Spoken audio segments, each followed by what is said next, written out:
Bom, meu nome é Betsy, eu sou a executiva responsável pela TI da Ipiranga. É a Ipiranga do Pergunta Lá mesmo, vocês estão vendo aí a nossa marca. Eu vim dividir com vocês o uso que a gente está fazendo da tecnologia de RPA e de chatbots, né, robotização e assistentes virtuais, de maneira que a gente use o máximo do nosso potencial, do potencial dos nossos colaboradores. Bom, vou falar um pouquinho da Ipiranga, eu sei que todo mundo conhece, é uma das marcas mais conhecidas aí no país, né? Nós somos uma empresa que é parte de um grupo, de um dos maiores grupos empresariais brasileiros, que é o Grupo Ultra. Para vocês terem uma ideia, nós, ano passado, faturamos aí na casa de 90 bilhões, temos mais de 7 mil postos revendedores com a nossa marca, e somos, de fato, um grupo dentro do grupo, né? Porque a Ipiranga tem uma série de negócios que vocês conhecem também, mais de 2.500 lojas de conveniência, também franquias de troca de óleo, Jet Oils, mais de 1.500, e estamos presentes na vida dos consumidores com o nosso programa de fidelidade, que também é um dos maiores do Brasil, com 30 milhões de participantes. Então, só números grandes aqui para vocês. E somos uma empresa com uma história de 80 anos, né? Também de uma indústria muito tradicional, mas, apesar de toda essa história, de todo esse tempo de atuação, a gente constantemente se reinventa, né? E não podia ser diferente numa época em que várias empresas também estão se reinventando. A gente tem aí um desafio grande de se tornar uma empresa cada vez mais digital. A gente quer ter um relacionamento mais direto com os nossos clientes, através aí dos diversos canais digitais, redes sociais. Queremos ferramentas simples, queremos produtividade, queremos ser reconhecida como uma empresa de cultura ágil, que a gente está trabalhando para isso. Uma grande mudança cultural está em operação dentro da empresa. E também garantir que os nossos executivos tomem suas decisões baseados em informações íntegras, informações entregues de forma online, imediata, no melhor formato. Uma empresa voltada a dados, né? Data-driven. Enfim, a gente sabe que a tecnologia, na verdade, não vai ser quem vai operar essa transformação. Quem vai fazer isso são as pessoas, são os nossos colaboradores, as pessoas que trabalham para que a Ipiranga exista. A tecnologia é um habilitador, é um grande habilitador. A gente tem que usar a tecnologia da melhor forma para que ela possa fazer surgir nas pessoas o melhor delas. E foi com esse pensamento que a gente, em diversos projetos, vem introduzindo as tecnologias novas. Eu escolhi aí essas duas para a gente falar um pouco mais e detalhar o que a gente fez para o nosso público interno e também para os nossos clientes. Tá? Começando aí pelo dia a dia das nossas equipes, né? A gente já vem trabalhando num projeto de centralização de processos que, dentro da nossa diretoria de operações, processos que antes eram executados nas nossas diversas filiais por todo o país, né? Ipiranga tem uma série de bases de distribuição com muitas atividades de entrega de combustível, de logística, e todos esses processos muitos deles estão sendo centralizados na matriz. Esse é um grande projeto que precisa de muita tecnologia, e no momento em que a gente trouxe esses processos para centralizar, a gente identificou uma série de tarefas que eram feitas de forma duplicada, de forma repetitiva. A gente percebeu também que, se simplesmente automatizasse esses processos, a gente ia sobrecarregar essa nova célula de centralização e não ia trazer o resultado que a área gostaria, que era, de fato, uma produtividade. A gente também viu que muitos processos estavam sujeitos a erros, né, e não eram executados de forma padronizada. Existia uma necessidade de horas extras, de turnos diferentes, né? Gente trabalhando na madrugada. E isso tudo era um cenário perfeito para a gente aplicar aí RPA, mas não só simplesmente aplicar a tecnologia, também questionar a forma como as coisas eram feitas. Para esse projeto, o que a gente fez? Depois de todo esse levantamento, identificação do que deveria ser automatizado, automatizamos 18 processos, utilizando tecnologia de robotização. Então, temos 18 robôs em operação. Essa ação ela fez com que os processos fossem realizados com muito mais segurança, mais rapidez, produtividade, padronizou a forma com que eles eram feitos, e as pessoas que estavam compondo esse novo núcleo centralizado foram liberadas para seguir com a centralização e puxar cada vez mais novas atividades para essa célula. Isso aí foi um dos exemplos que a gente aplicou robôs. Quando a gente introduz também uma tecnologia nova, na verdade, uma plataforma, porque você fala robô, mas tem um produto envolvido nisso, né? A gente repara que novas funções precisam ser criadas, tanto dentro da TI quanto dentro das áreas, né? Se você simplesmente sair automatizando um processo e não tomar conta dele, não fazer com que ele seja vivo, se atualize, você pode dar um tiro no pé e ter o efeito contrário ao que você deseja.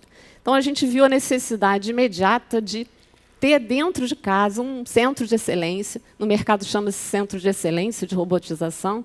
A gente criou um núcleo de robotização, que ainda é pequeno, mas a tendência é que ele, de fato, se expanda. Mas esses 18 robôs em operação, na área de operações, precisam ser governados, precisam ser monitorados, tem que ter gente que saiba mexer com eles, mudar a sua configuração, se o ecossistema onde ele atua mudar, porque esses robôs vão à internet, fazem consultas, eu preciso mexer nesses processos. Então, tem que ter gente para isso. E não só para cuidar do que está em operação, como também para identificar novas oportunidades. A gente vê aí, assim, de imediato, as atividades de back-office que são muito repetitivas, tem muita coisa que acontece rotineiramente e da mesma maneira. Isso são processos muito mais simples de você automatizar. Lógico que essa tecnologia ela não se limita a isso, ela vai apresentar aí inúmeras possibilidades, principalmente se você combinar a inteligência artificial com isso, mas para dar pequenos passos e começar a escalar a solução, nada melhor do que começar a pisar em terreno conhecido, né?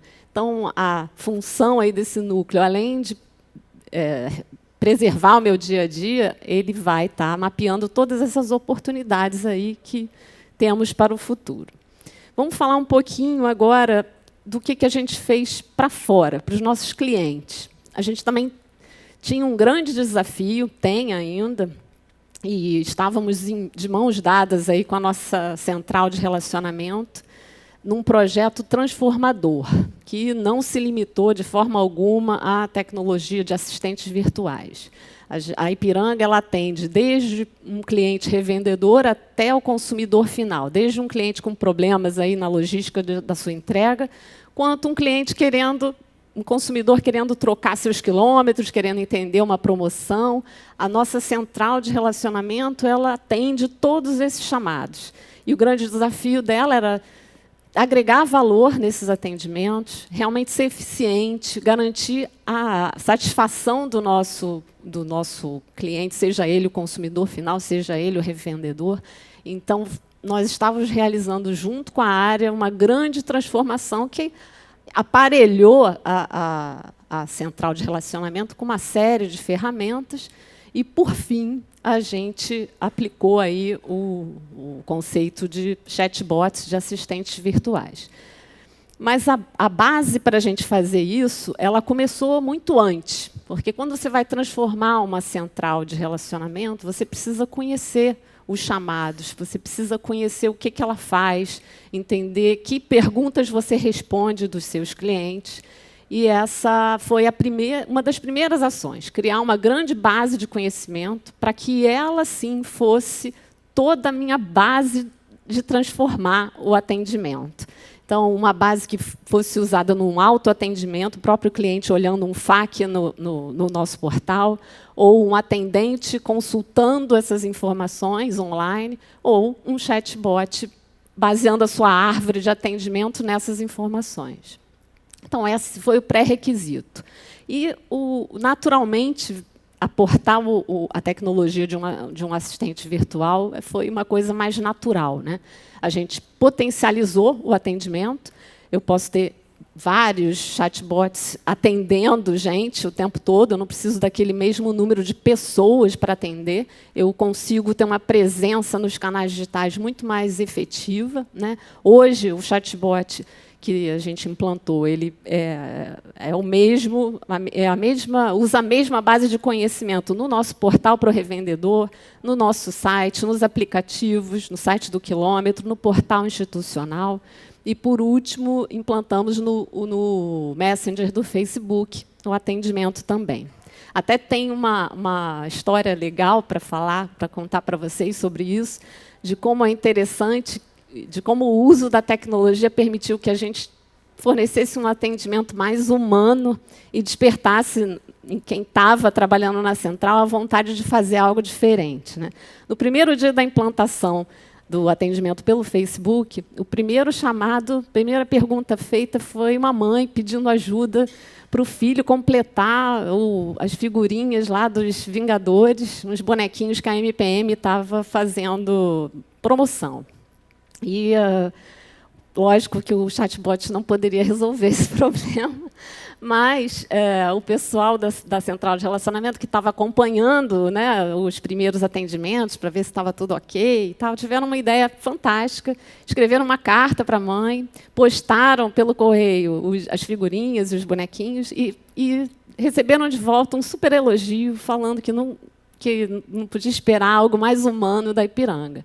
Isso é muito bacana, que a gente vê que a tecnologia está ajudando as pessoas a se reinventarem, a repensarem os seus papéis. Talvez, se a gente não tivesse a tecnologia ali, essa oportunidade não teria acontecido, né? Mas, falando aí um pouco de números do que o chatbot trouxe para a nossa central, a gente hoje tem mais de 18 mil atendimentos por mês sendo feitos através desse assistente virtual. Uma coisa importante que eu não falei, ele é o nosso input para enriquecer toda essa nossa base de conhecimento. Nós temos mais de 20 mil termos já cadastrados nessa base. E, cada vez que ele não consegue atender algum chamado, ele me serve como para refinar essa base de conhecimento, porque isso vira uma atividade para alguém alimentar de volta a base, e assim eu vou enriquecendo e capacitando o meu robô a responder melhor, né? E a gente conseguiu aí uma média de satisfação ao mês de 88% com essa tecnologia, o que é muito bacana para nós. E para o futuro, né? Só olhando para essas duas tecnologias, que, claro, em todo um processo de transformação que eu comentei aqui, não é só isso que a gente vai usar, mas só olhando para chatbot e RPA, a gente combinar essas tecnologias, isso pode trazer ganhos ainda maiores, né? Quando você tem um assistente virtual podendo acionar um processo que já está robotizado, que está automatizado, você vai encantar um cliente que você vai resolver tudo mais rápido. Então, e no futuro, se o robô ainda tiver a inteligência de aprender dentro daquele processo e se autoconfigurar ou até mesmo automonitorar, enfim, a gente tem muito campo para trabalhar aí pela frente. E as pessoas, né? Onde ficam as pessoas nisso? Eu comecei falando de tecnologia para explorar melhor o potencial das pessoas. Na verdade, a gente começa a encontrar novos papéis e ter necessidade de novos perfis de profissionais, né? Por trás de um chatbot tem um professor de chatbot. Ele vai desenhar a árvore de atendimento, ele precisa ensinar o robô a atender, né? Alimentar a base de conhecimento que o robô utiliza. O X-Writer é a pessoa que é o linguista, normalmente, que vai desenhar a experiência do diálogo com o cliente final. Isso é uma coisa totalmente nova, né? Um perfil totalmente novo. Um operador de robôs, aquele cara que vai garantir que aquele robô executou tudo e na ordem certa e com tudo 100%. Um desenvolvedor de robôs, a pessoa que vai configurar, que vai programar o robô para que ele funcione adequadamente. Então, é assim que a gente quer extrair aí o melhor das pessoas, tem muita oportunidade. Então, tecnologia significa fazer da nossa vida uma vida melhor, né? E a transformação digital ela vem a reboque disso tudo. É, de fato, uma mudança de cultura, é um mindset, e espero que tudo que a gente introduza faça com que as pessoas, de fato, desenvolvam o seu máximo potencial. Eu deixo meus contatos aqui. Quem quiser saber um pouco mais sobre os projetos, fica à vontade para me contactar. Muito obrigada.